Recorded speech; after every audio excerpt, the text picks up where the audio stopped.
জামাই ষষ্ঠীর পরের দিন ছুটি থাকায় জামাইদের এবার একটি উপরি পাওনাই হয়েছে বলা যেতে পারে। এমনি সময় তো মেয়েদের নিজের বাড়িতে নিজেদের তুলনায় জামাইদের আদর আপ্যায়ন একটু বাবা মায়ের কাছে বেশি থাকে।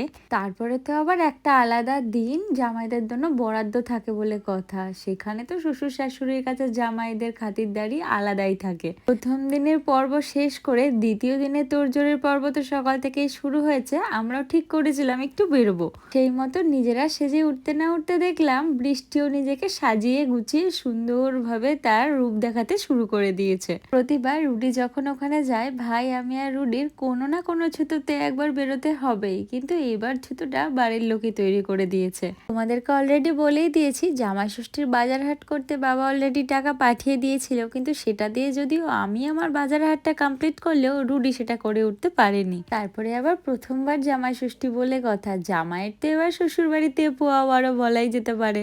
একজন শ্বশুর শাশুড়ি নয়, তিনজন শ্বশুর শাশুড়ি তাদের আদরের বড় জামাইয়ের জন্য উপহার সাজিয়ে গুছিয়ে রেখেই দিয়েছিল।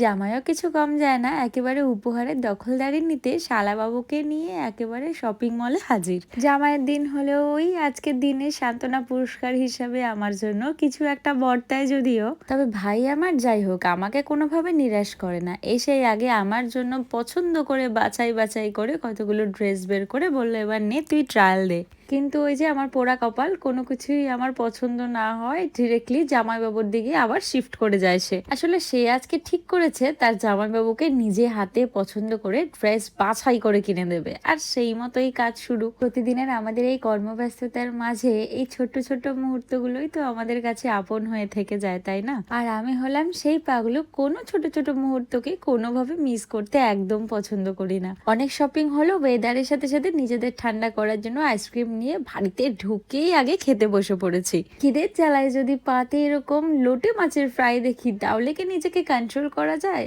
দুঃখের বিষয়, পরের ক্লিপগুলোও খাবারের সাথে খেয়ে নিয়েছি।